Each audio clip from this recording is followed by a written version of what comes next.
354 की धारा लग जाए, 354 लग जाए या 376 लग जाए, अब उसके बाद सवाल ये उठता है कि वो धारा, कहने का मतलब 354 या 376 की जो धारा है वो देवर पे लगी हो, जेठ पे लगी हो, या फिर ससुर पे लगी हो, या लगाने की धमकी दी जा रही हो, तो आपको करना क्या चाहिए?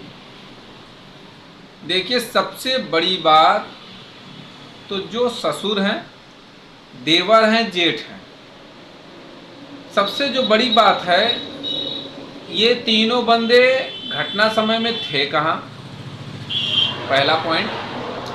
दूसरा ये कि अगर कोई जहाँ पे शादीशुदा हो के औरत गई ससुराल में, वहाँ पे कभी कभी होता है, देखिए, पति दूसरी जगह रहता है, सास ससुर दूसरी जगह रहते हैं, देवर जेठ कुछ अलग जगह रखते हैं, कहीं नौकरी कोई कर रहा होता है बाहर रह के, उसका भी नाम इसमें हो जाता है।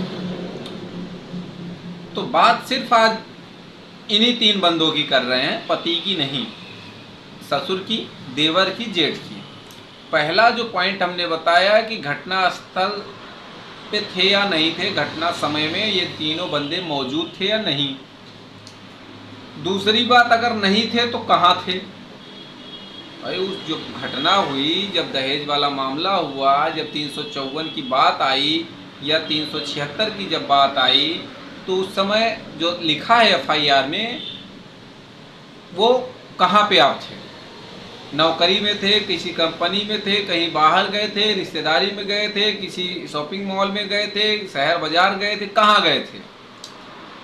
आपको मैं बचने का सटीक रास्ता बता रहा हूँ। अगर कहीं गए थे तो उसका रिकॉर्ड होगा, कहीं नौकरी कर रहे हैं तो उसमें अटेंडेंस शीट रहती है, अगर कहीं और मार्केट घूमने गए थे, कहीं और घूमने टहलने गए थे, तो कहीं ना कहीं CCTV कैमरे में आप आए होंगे। वो सब एविडेंस लगाते हुए आप IO को डायरेक्ट मत दीजिए, IO को दीजिए, लेकिन पुलिस कमिश्नर द्वारा, SP द्वारा, SSP द्वारा, DIG द्वारा, इनके थ्रू भिजवाइए IO के पास कि साहब मेरा नाम इसमें फर्जी तौर पे लिख दिया गया है।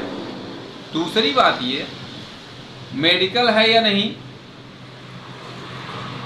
तीसरी बात जो सबसे अहम होने वाली है कि आपका जब उससे कोई वास्ता सरोकार नहीं है, घटना समय पे आप थे नहीं, तो देखिए, चूंकि आपके खिलाफ मुकदमा लिख गया, मैं लिखने वाली की बात अभी कर रहा हूँ, धमकी बस मिले तो उसके बारे में भी मैं बताता हूँ।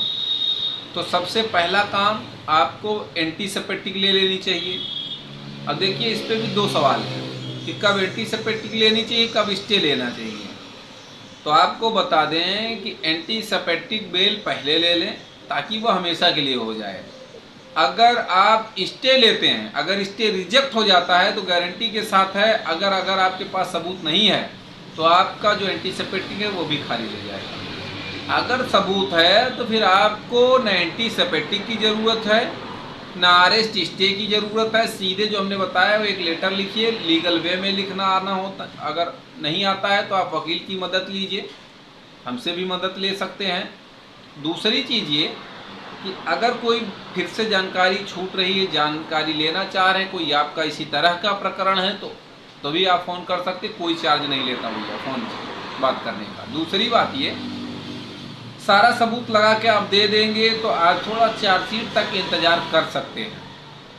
चार्जशीट तक इंतज़ार इसलिए कर सकते हैं क्योंकि मेडिकल नहीं है, झूठा मुकदमा है। तब अगर झूठा नहीं है तो फिर आप जेल जा सकते हैं, उसमें कोई दो राय नहीं, आप भागिए बेल के लिए पहले। दूसरी बात, अगर आपके ऊपर जो झूठा मुकदमा लगाया जा रहा तो आप चार्जशीट तक इंतज़ार करिए। चार्जशीट में आपका नाम काट दिया जाएगा, गारंटी के साथ मैं कह रहा हूँ। वो आवेदन देने के बाद आपके ऊपर धाराएं भी कट जाएंगी, धारा कट जाएगी और चार्जशीट से नाम बाहर हो जाएगा। नाम भले ना बाहर हो, धारा तो जरूर कट जाएगी। जब नॉर्मल धारा में आप भी आ जाएंगे तो खड़े खड़े बेल हो जाएगी। अब सवाल यह है कि अगर अभी मुकदमा नहीं लिखा गया है लेकिन देवर के फंसने के चांस हैं, जेठ के फंसने के चांस हैं, ससुर के, और इनके ऊपर जो मुकदमा नॉर्मल धाराओं में फंसने के चांस नहीं है, 376, 354 में ही फंसने के चांस है, तो आपको क्या करना चाहिए कि अगर आपने कोई प्रताड़ना नहीं करी, कोई मारपीट नहीं की, कोई झंझट विवाद नहीं करा, तो सबसे बड़ी बात यह है कि अगर आप वहाँ हैं भी नहीं तो जहां हैं वहीं से आप शिकायत दर्ज कर सकते हैं, उच्च अधिकारियों के पास आवेदन दे सकते हैं कि साहब हमें ऐसी ऐसी धमकी मिल रही है, ऐसे ऐसे मुकदमे में फंसाने की धमकी मिल रही है, जो कि सरासर गलत है और आपराधिक कृत्य की श्रेणी में आता है। तो जाहिर सी बात है, एक भले उस समय आपकी एप्लीकेशन पे कोई कार्रवाई ना हो, लेकिन आपके पास एक सबूत आ जाएगा, रिटन में आ जाएगा कि भैया हमने भी तो आगाह किया था आपको, शासन प्रशासन को, कि हमारे ऊपर ऐसा हो रहे आ रहा है, अब हो भी गया लो।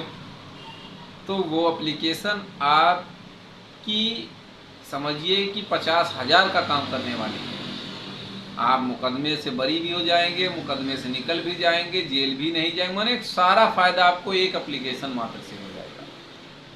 तो इस तरह से अगर किसी भी व्यक्ति को 498A के साथ 354, 376 जैसी धारा में शंका है, उस या वो फंस चुका है या फंसने वाला है, तो आप स्क्रीन पर चल रहे नंबर से फ़ोन के कर आप जानकारी ले सकते। कोई भी तरह का चार्ज नहीं लिया जाता।